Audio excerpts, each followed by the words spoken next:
Darius Memba cresceu num ambiente onde os sonhos muitas vezes pareciam irrealizáveis.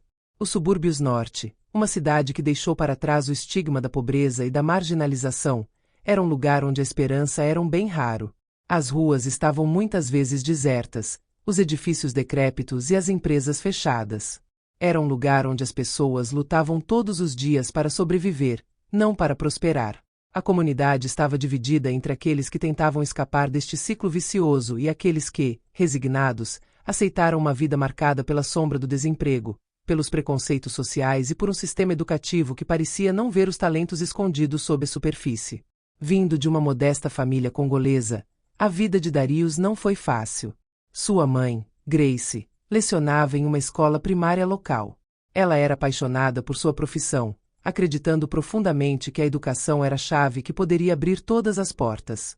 No entanto, devido aos recursos limitados da escola, ela frequentemente se deparava com turmas superlotadas e alunos com dificuldades, mas nunca deixou seu compromisso vacilar.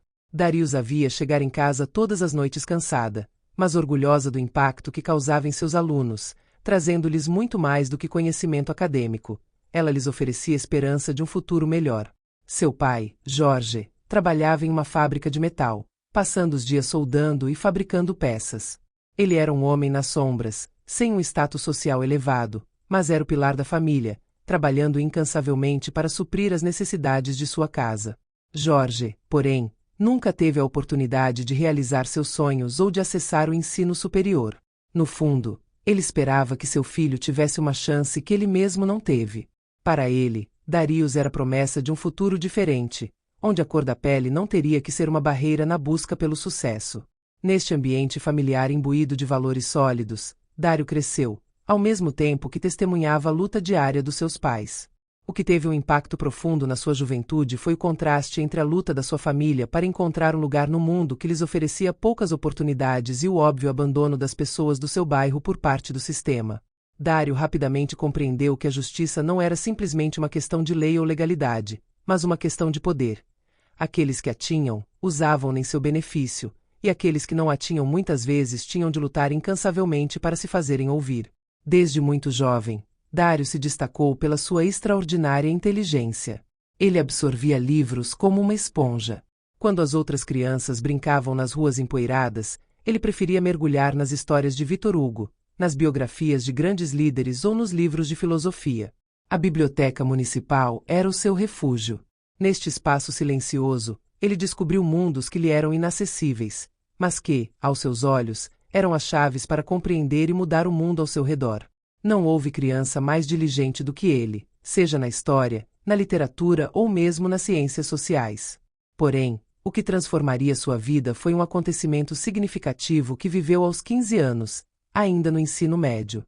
Naquele dia, ele permaneceu em frente à televisão, agachado no chão de sua modesta sala, quando o julgamento de um homem inocente acusado injustamente de estupro irrompeu na tela. O homem, um jovem estudante suburbano, tinha sido acusado por uma mulher influente de agredi-la, mas o seu advogado, um defensor público obscuro aos olhos de muitos observadores, conseguiu demonstrar, com provas e raciocínio incansável, que a acusação se baseava em mentiras. O advogado desmantelou metodicamente a acusação, mostrando que as provas foram fabricadas e que a investigação foi fracassada. Foi um momento chave para Darius. Ele assistiu com fascínio quase religioso enquanto o advogado assumia o controle do tribunal, transformando o que parecia ser uma causa perdida numa vitória retumbante da verdade. Dario não conseguia esquecer esta cena e naquela noite, na escuridão do seu quarto, decidiu que a sua vida seria dedicada a esta causa. A partir daquele momento, ele deixou de sonhar com fama ou riqueza. Ele sonhava com justiça. Ele entendeu que o advogado tinha o poder de defender aqueles que a sociedade havia esquecido, que as palavras poderiam ser uma arma muito mais poderosa que o dinheiro ou a violência. Naquele dia, um sonho ganhou forma: ser advogado. No ensino médio, Darius rapidamente se destacou por sua mente perspicaz e capacidade de questionar ideias preconcebidas. Os professores admiravam-no pela sua inteligência e argumentação rigorosa, mas alguns alunos não o compreendiam. Num ambiente onde a maioria dos jovens se contentava em obter o diploma para ir trabalhar ou procurar fugir da realidade, Darius destacou-se como uma ave rara.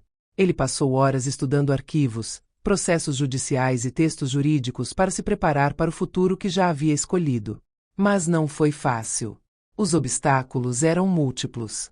Nos corredores do ensino médio e, mais tarde, na Universidade de Paris, ele enfrentou uma realidade que não havia previsto: o racismo. Seja nos olhares furtivos ou nas palavras discretas, Dário sabia que não era visto como um deles. O ambiente acadêmico, apesar da sua aparente abertura, não estava isento de preconceitos. Darius, porém, enfrentou-o com feroz determinação. Ele entendeu que essas provações eram também uma forma de teste, um teste de seu caráter e de sua capacidade de permanecer fiel aos seus princípios. Seus professores, embora às vezes benevolentes, tendiam a minimizar suas ideias inovadoras. Alguns de seus camaradas, herdeiros de famílias ricas e influentes, não esconderam sua condescendência para com ele. Você é um aluno brilhante, mas o mundo real não funciona como nos livros, Darius. Essas palavras às vezes soavam em seus ouvidos, mas em vez de desencorajá-lo, fortaleceram sua determinação. Darius sabia que precisava provar que era mais do que apenas um produto do sistema educacional. Ele queria provar que a igualdade não era uma utopia, mas um princípio fundamental da sociedade. Os seus anos na Universidade de Paris foram marcados por esta busca incessante da verdade e da justiça, mas também pela solidão. Enquanto alguns o admiravam pelo seu talento, outros preferiram minimizá-lo, refugiando-se atrás de clichês e estereótipos. Mas Dário, incansável no seu desejo de sucesso, usou cada obstáculo como uma lição, cada preconceito como combustível para sua ambição. Poucos anos depois de se formar em Direito, Darius Memba ingressou no prestigiado escritório de advocacia Lemire & Cie, uma das instituições jurídicas mais respeitadas da capital.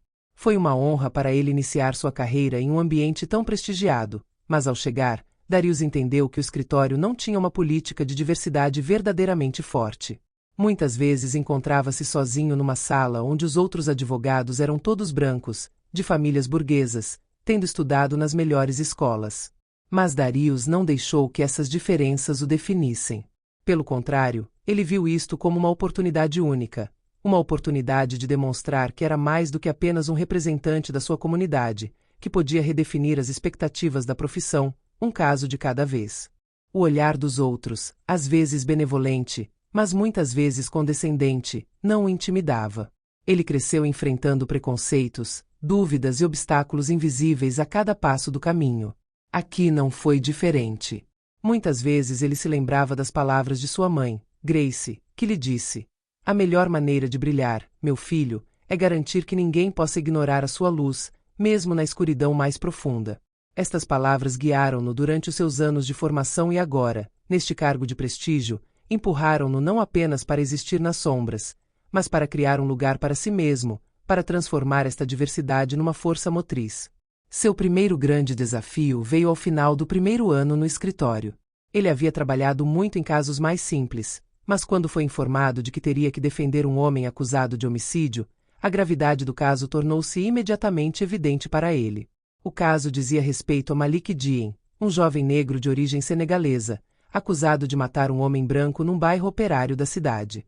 O caso parecia, à primeira vista, uma formalidade. Malik tinha sido preso após uma altercação que degenerou em violência, e a imprensa rapidamente transformou o caso num caso de ódio racial, chamando de criminoso sem julgamento prévio.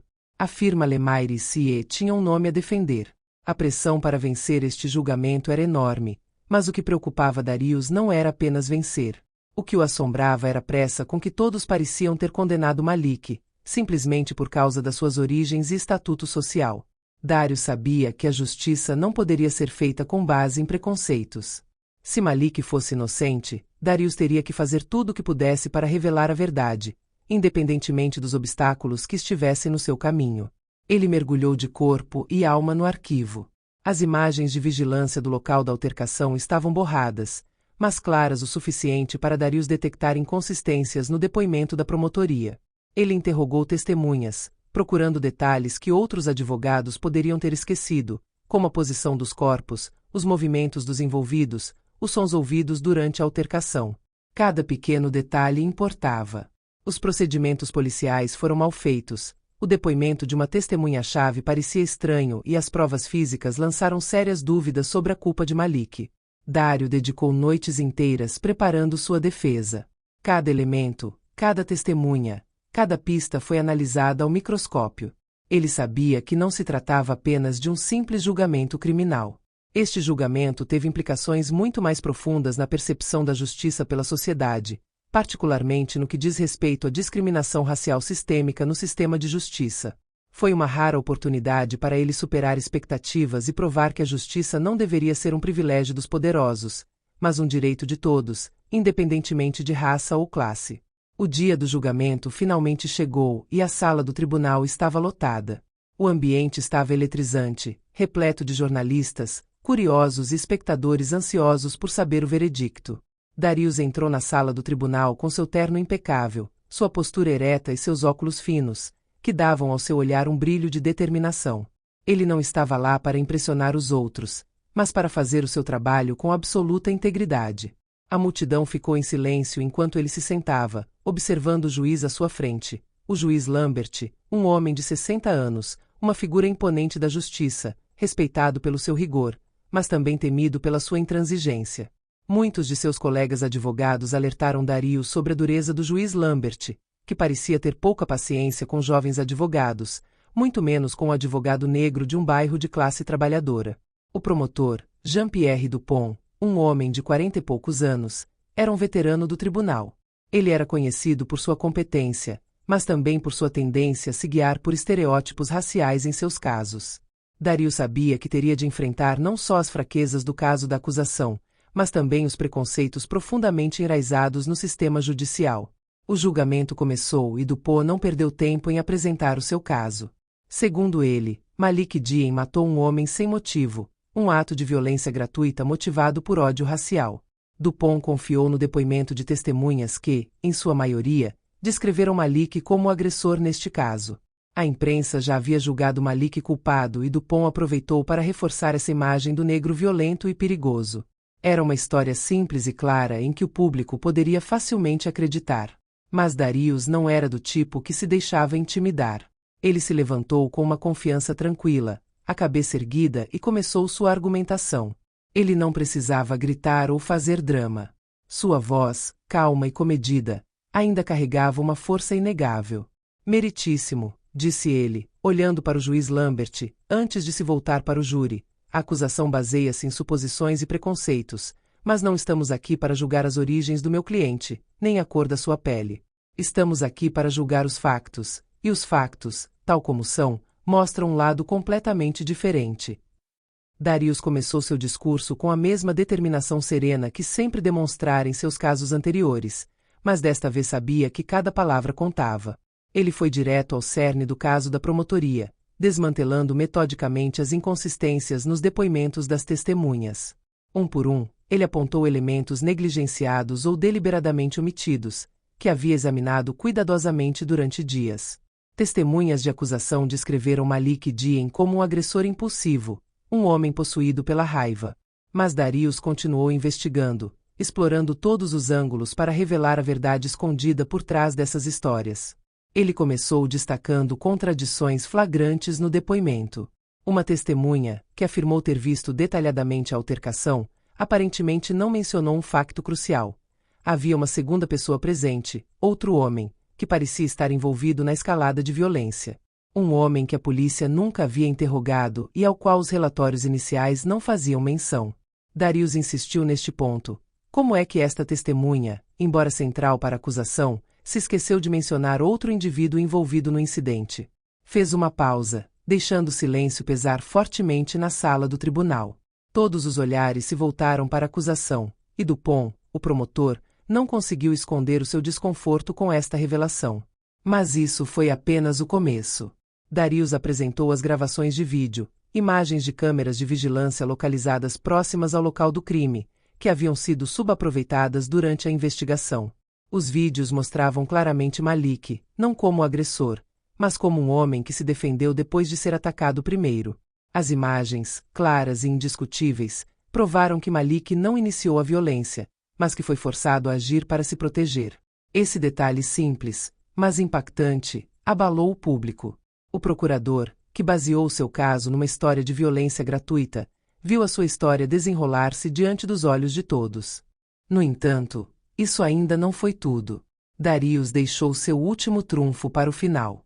Um elemento que, segundo ele, não só enfraqueceria a acusação, mas perturbaria todo o julgamento.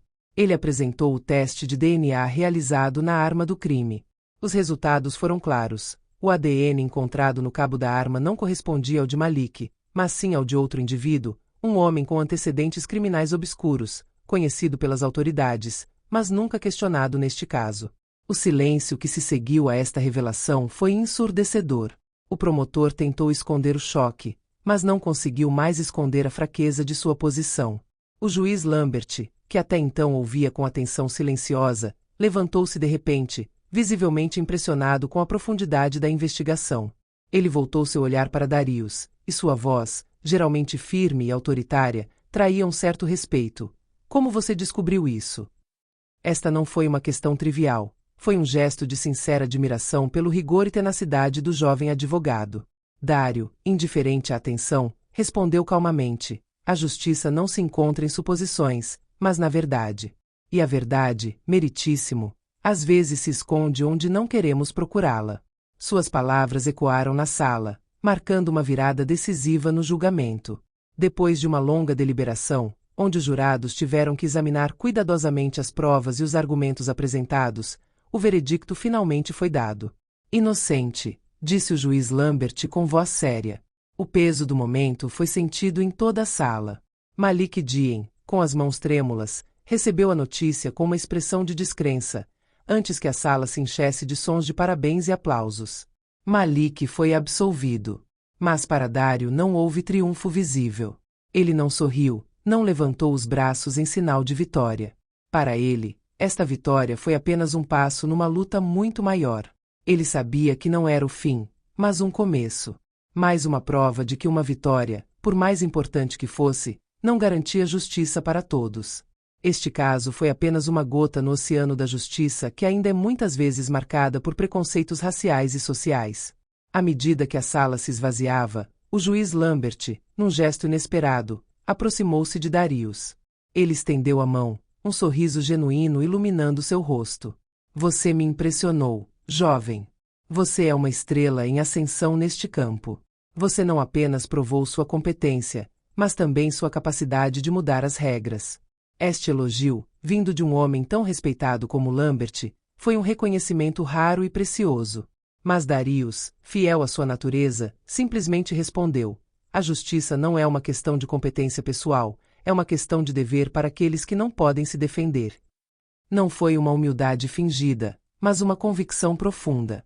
Para ele, cada vitória era um passo mais perto de uma vitória. Sistema mais justo. Poucos meses após este julgamento, Darius Memba tornou-se uma figura de destaque na defesa dos direitos civis.